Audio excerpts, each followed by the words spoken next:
start here before we get rolling. We are here with Heritage Craft Butchers. I got Bob, I got Jared. In the previous video, they shared their story about the butcher shop here and everything that goes on, so check that video out. Today, you guys are going to show us how to break down a pig. Indeed. We're going to break it up into steps. There we go. Guys, have at it.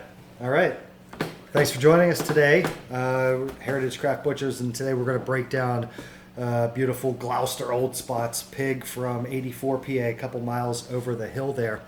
The reason that we generally like to work with like these heritage breed animals, as we talked about in the other segment, was that they have really specific attributes that have been bred into them. When we're talking about like heritage breed pigs, we sort of have like a family tree that has two main branches on it.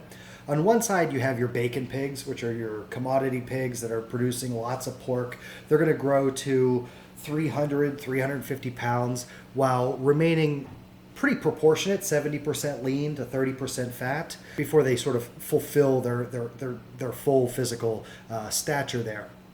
Examples of those breeds would be like your Tamworths, your Berkshires, your Yorkshires, your Hampshires, like all the great Shire pigs. But on the other side of that family tree are your larding pigs, things like your Gloucester Old Spots, your Ossabaw Island pigs, your Mulefoots, stuff like that. These are pigs that were bred to produce prodigious amounts of pork fat.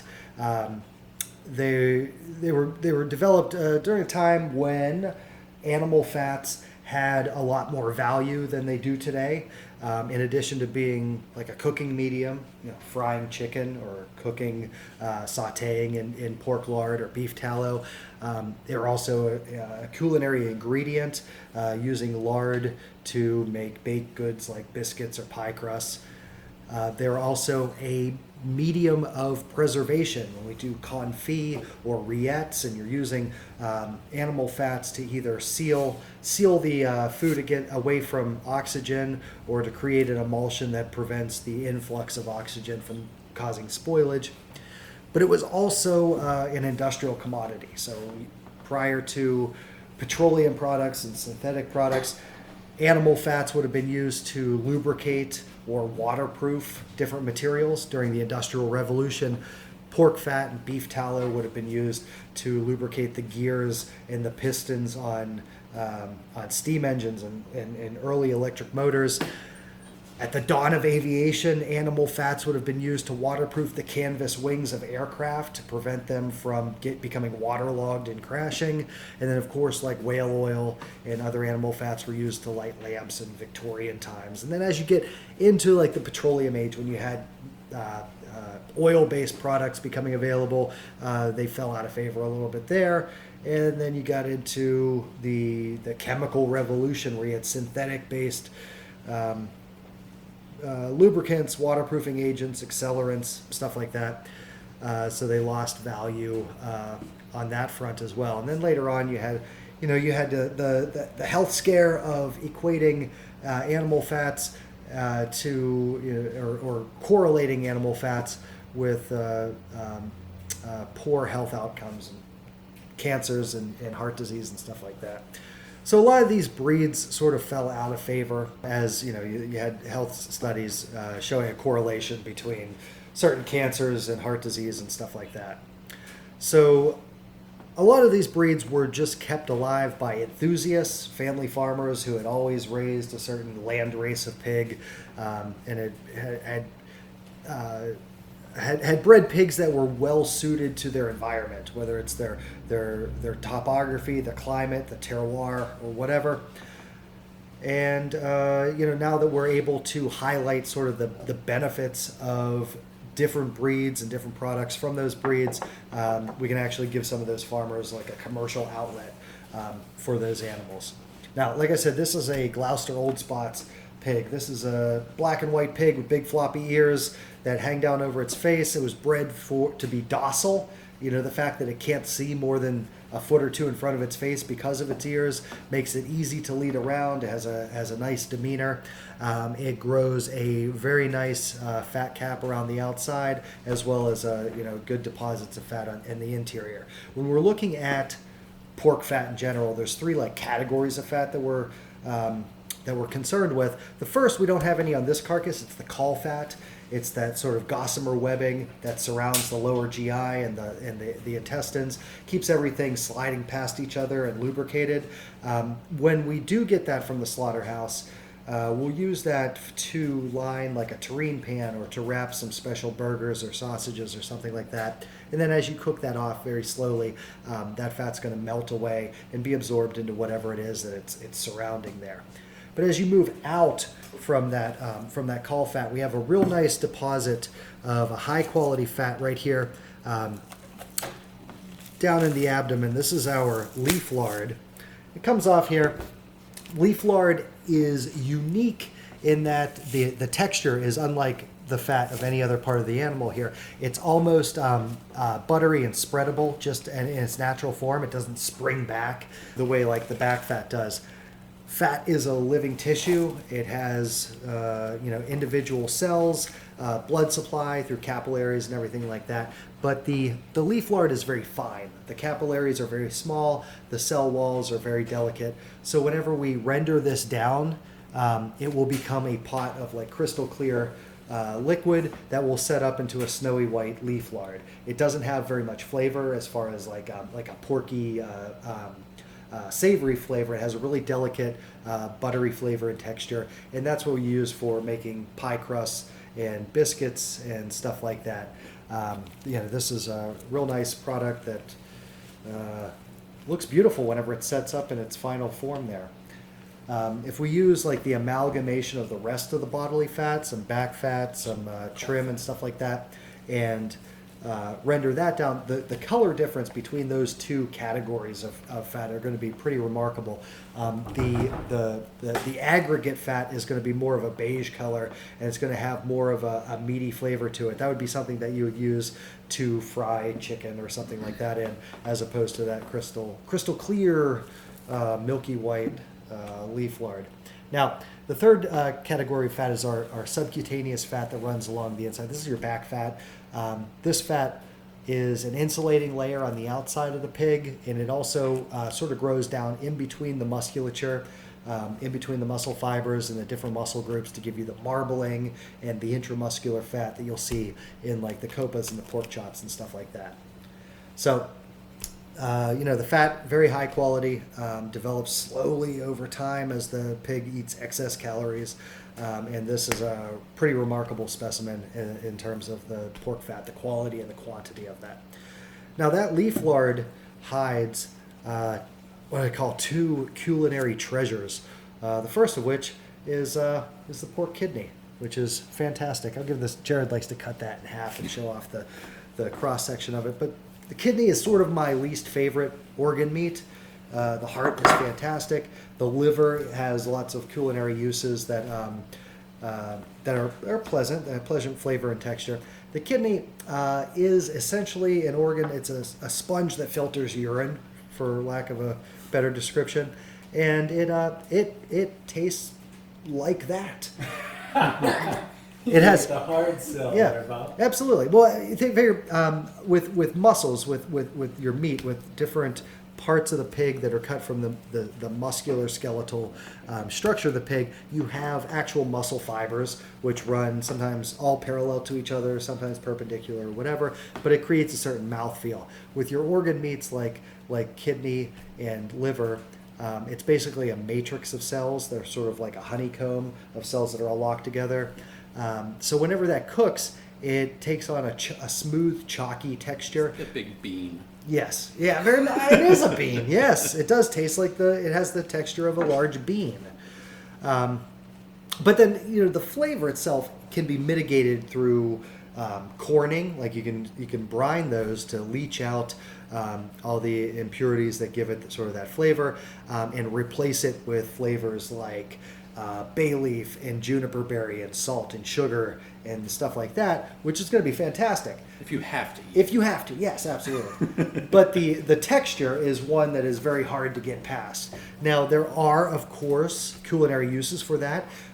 Steak and kidney pie is a very common British preparation where the kidneys will be stewed in a thick brown gravy with lots of garlic and pepper and salt and stuff like that. Basically, ingredients that mask the flavor and the texture of the kidney itself. Lots of filler, to fill that out. I mean, it's nutritious, it's fine, it's not going to hurt you or anything. It's just, it's not my favorite thing in the world.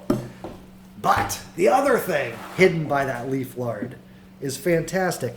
So the other thing hidden by that leaf lard is actually a very high quality, high value cut here, and that is the pork tenderloin, which we can sort of excise from the spinal column and pull that out. Now, usually, when you think of the pork tenderloin, think of it as like sort of a singular muscle. But Jared, word on the street is it's actually two muscles together, isn't it? Pull this guy out of here. I'm giving it to you. I don't want to elbow you in the face. What are the two muscles that comprise the pork tenderloin structure there? See if I can find them. Okay. Well, there's the psoas major. That's the one we're really concerned with. And here's the little minor. Psoas minor. Little chicken finger comes off of there. Not really useful for anything. It's going to cook down into nothing, goes into grind. But, if you're butchering your own pig, you pull that little guy off, throw it on the grill for maybe 45 seconds each side. It is pleasant texture, very mild flavor. But meat. It's meat. It is. It's, actually, secret, spoiler alert, pigs are made almost entirely out of pork.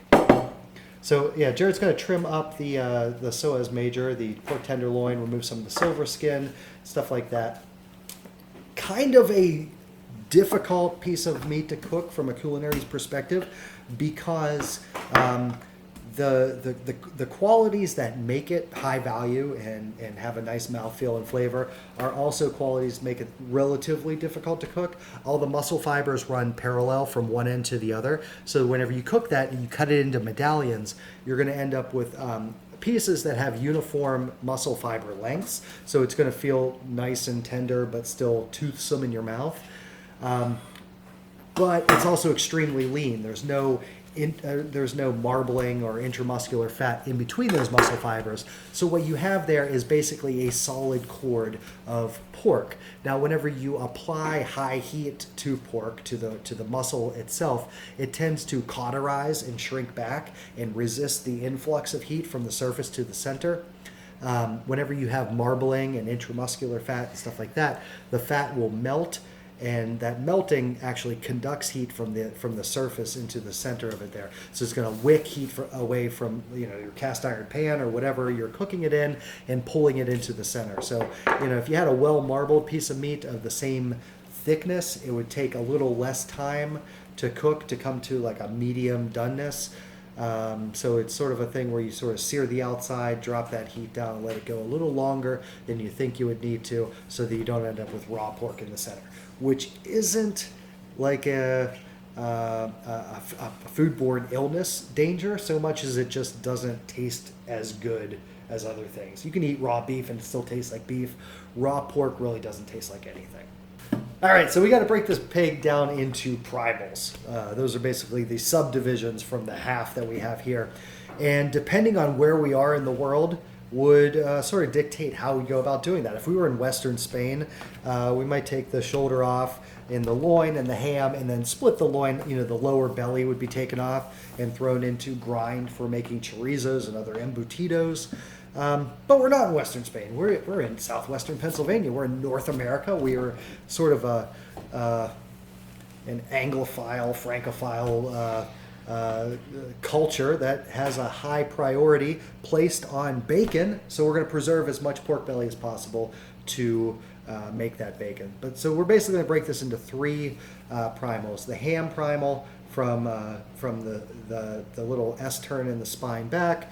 The loin primal, which is going to terminate right about between the 5th and 6th rib at the front there.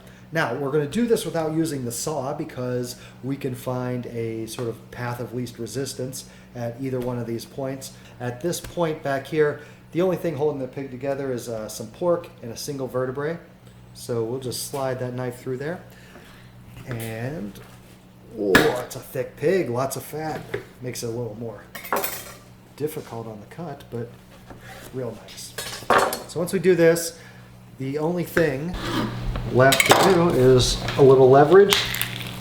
A little chiropractic. Pop that right across there. And there goes the ham. I keep the ham, don't I? Yes, that's yours. That is, I do keep that. Real nice, beautiful. That's Yeah, now Jared on the other side, like I said, on this side what we're doing is we're finding a spot that is behind the shoulder blade, which is buried way down here, and also behind the sternum, which ends at that point. So we went between the 5th and 6th rib. You just make a nice cut up there, cut through a little bit of the loin, and then when he's done, whenever everything's all ready to go, I can hold this down, flip that over, and that pork shoulder, or the shoulder primal, comes off of the pig. Now, look at that cross section. Holy cowbells. That is a nice pig. That is beautiful. All the different musculature here, the little spinalis dorsii muscle on the outside, and that thick milky white pork fat. That is gorgeous. Now, I am going to take that shoulder, and Jared's going to take this loin. Did you ever play Super Mario Brothers 3? In between levels, you'd have different things going back and forth. You get like a star, a mushroom, and a flower, and you had to get them all lined up. It's like the same thing. It's 3 pieces of pig. You gotta get them in the right order. Okay, we're gonna break down this pork, this shoulder primal. This is our pork shoulder here, and this is our ham. However, what's another word for pork shoulder? Pork butt. Oh, I was gonna guess. What? So this is our pork butt up in this region, and yet this is the actual pork butt, right? So why is the pork shoulder called pork butt? Let's do Give him saw first. Let him saw, because Yeah, good call. Good usually call. I just like talk louder.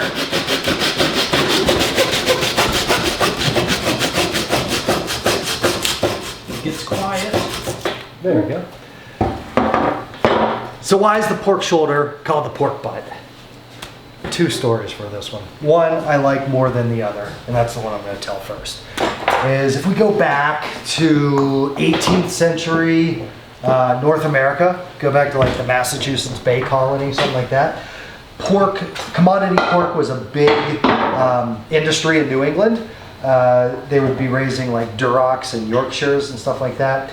And an easy, well, not easy, the only way to transport pork at the time, prior to refrigeration and in a temperate climate, would be to take pork and salt it very heavily. So you have a barrel, you put salt in it, put a pork shoulder in, put more salt, another pork shoulder, more salt, yada, yada, yada, yada, yada. Fill the whole barrel with pork and salt. But then when you have a whole barrel full of salt pork, you don't just like hork it up like this and carry it onto a ship.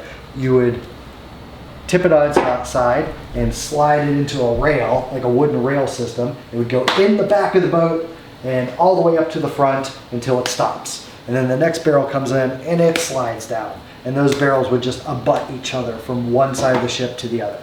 So when it's loaded, a ship would leave Boston Harbor full of pork abutments, or pork butts, right? Salted pork shoulders. The other story, which seems a little more contrived, is as you get closer to like 1776. As you get closer to 1776, you have more animosity between the colonists and the crown. You had farmers keeping the pork loin and the hams for themselves, and just sending the pork shoulders back to, you know, Great Britain or the West Indies or down to the southeastern seaboard of the United States or whatever. Basically, they were keeping everything but the shoulders, but I don't think that's the rule. I think I like the ship. I like the ship explanation better. Jared likes that one, but you know, who knows? Maybe they're both false. Anyway, so what we're going to do here is we're going to break this shoulder down and get some really high value cuts off of this. All right, so this is the loin primal, the actual loin that I just extracted from the ribs. We have the the actual ribs, and then we're left with the beautiful bacon. That's the bacon. See that cross section, beautiful bacon. So we will be, we want nice big pork chops, a little tiny bit of belly on there, and you want to leave as much belly on there as possible because we're Americans and we like bacon. We sell more bacon than pretty much anything else in the shop, so we want to preserve that belly as much as possible. We try to leave a little bit of meat on our ribs. We're not known for our ribs, but we do sell ribs, so they will be in the case as well. But yeah, the prize is the bacon of the loin, as well as all these pork chops that I will chine the actual spine off, and we will have some bone-in rib chops coming up here shortly. That is primals. In the next video, you guys are going to show us what to do with the primals. Absolutely. That's going to be coming up soon, so stay tuned. Keep an eye on this playlist. This playlist with Heritage Craft Butchers will show you how to take the whole pig and break it up into all the delicious things you love. Check out the first video in the series. You can click, probably we'll put it in front of Jared's face. You can click right there. And links below if you want to check out Heritage Craft Butchers.